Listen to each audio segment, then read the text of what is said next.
हर हर महादेव। जय गुरु जी, शुक्राना गुरु जी, अनंतम अनंतम शुक्राना। आइए संगत जी, शिव पुराण के अगले अध्याय की तरफ चलते हैं। आपसे मेरी वही विनती है कि इस पाठ को बेहद ध्यानपूर्वक सुनिएगा। आज के अध्याय में हम जानेंगे कि शिव जी के किरावतार के प्रसंग में श्री कृष्ण द्वारा दैत्य वन में दुर्वासा के शाप से पांडवों की रक्षा कैसे हुई। व्यास जी का अनुज को शुक्र विद्या और पार्थिव पूजन की विधि बताकर तप के लिए संपत्ति देना। अर्जुन का इंद्रकील पर्वत पर तप करना और इंद्र का आगमन और अर्जुन को वरदान और अर्जुन का शिवजी के उद्देश्य से पुनः तप में प्रवृत्त हो जाना। तदनंतर पार्वती के विवाह प्रसंग में हुए जटिल नतर्क तथा द्विज अवतारों की कथा। फिर अश्वत्थामा अवतार की बात कहकर नंदीश्वर जी कहते हैं, बुद्धिमान संत कुमार जी, अब तुम पिनाकधारी भगवान शिव के किरात नामक अवतार का वर्णन सुनो। इस अवतार में उन्होंने मूक नामक दैत्य का वध और प्रसन्न होकर अर्जुन को वर प्रदान किया था।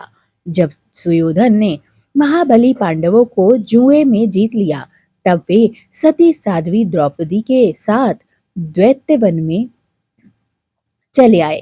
वहीं वे पांडव सूर्य द्वारा दी हुई बटलोई का आश्रय लेकर सुखपूर्वक अपना समय बिताने लगे। विप्रवर उसी समय सुयोधन ने आदर पूर्वक मुनिवर दुर्वासा को छल करने के प्रयोजन से पांडवों के निकट जाने के लिए प्रेरित किया। तब महर्षि दुर्वासा अपने 10,000 शिष्यों के साथ आनंद पूर्वक वहां रहने लगे और पांडवों से मनो अनुकूल भोजन की याचना करने लगे। तब उन सभी पांडवों ने उनकी प्रार्थना स्वीकार करके दुर्वासा आदि तपस्वियों और मुनियों को स्नान करने के लिए भेजा।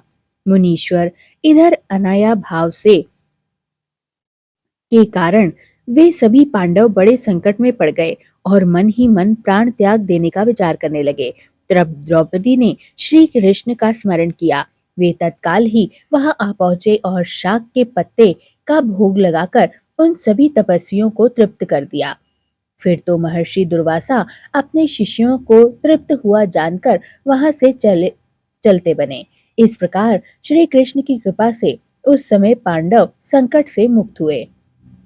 तदंतर भगवान श्री कृष्ण ने पांडवों को शिवजी की आराधना करने की सम्मति दे दी।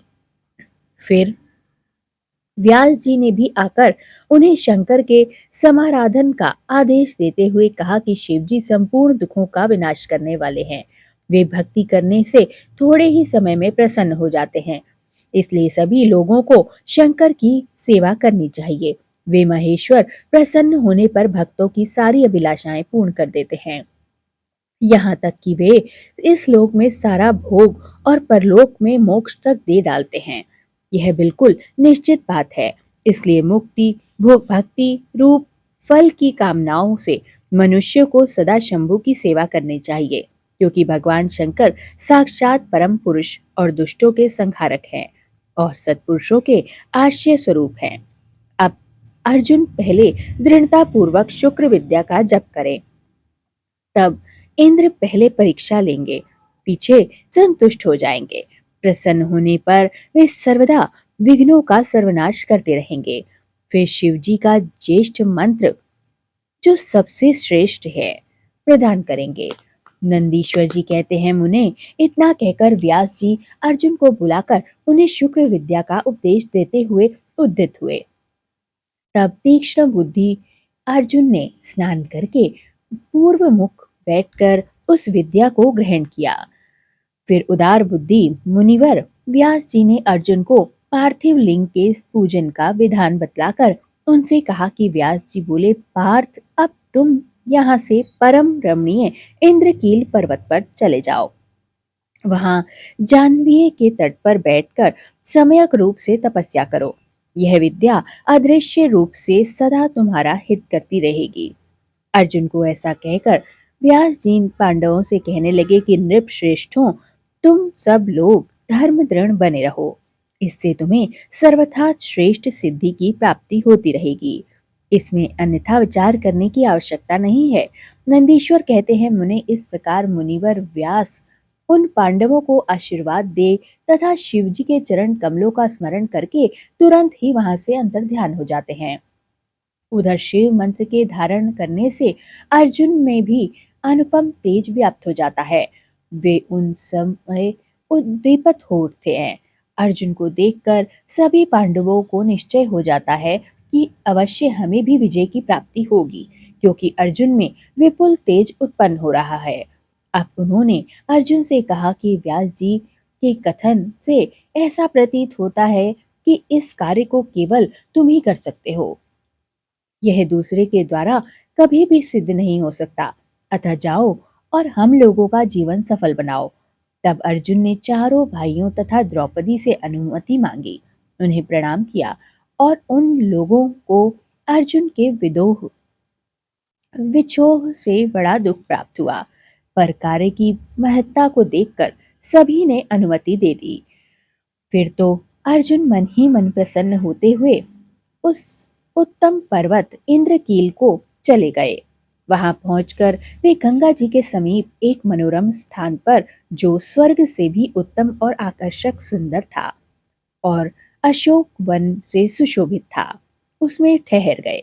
वहां उन्होंने स्नान करके गुरुवर को नमस्कार किया और जैसा उपदेश मिला था उसी के अनुसार स्वयं ही अपना वेश बना लिया। फिर पहले मन ही मन इंद्रियों का अपकर्ष करने वे आसन लगाकर वहां बैठ गए। तत्पश्चात समसूत्र वाले सुंदर पार्थिव शिवलिंग का निर्माण करके उसके आगे अनुपम तेजो राशि शंकर का ध्यान करने लगे। वे तीनों समय स्नान करके अनेक प्रकार से बारंबार शिवजी की पूजा अर्चना करते और उपासना में तत्पर रहते थे। तब अर्जुन के शिरोभाग से तेज की ज्वाला निकलने लगी। उसे देखकर इंद्र के गुप्तचर भयभीत हो गए। वे सोचने लगे कि यहाँ यह क्या हो रहा है, यहाँ ये कब आ गया। पुनः उन्होंने ऐसा विचार किया कि यह घटना इंद्र को बतलानी चाहिए। ऐसा सोचकर वे तत्काल ही इंद्र के समीप दौड़े। गुप्तचरों ने कहा, देवेश, वन में एक पुरुष तप कर रहा है, परंतु हमें पता चला है कि वह देवता है, ऋषि है, सूर्य है अथवा अग्नि है। हमें कुछ ज्ञात नहीं हो पा रहा। उसी के तेज से संतप्त होकर हम आपके निकट आए हैं, आपको बताने आए हैं। हमने उसका चरित्र भी आपसे निवेदित कर दिया है। अब आप जैसा उचित समझें वैसा करें। नंदीश्वर कहते हैं, मुने, उन गुप्तचरों से यूं कहने पर इंद्र को अपने पुत्र अर्जुन का सारा मनोरथ ज्ञात हो गया। तब वे पर्वत रक्ष को विदा करके अब स्वयं वहां जाने का विचार करने लगे।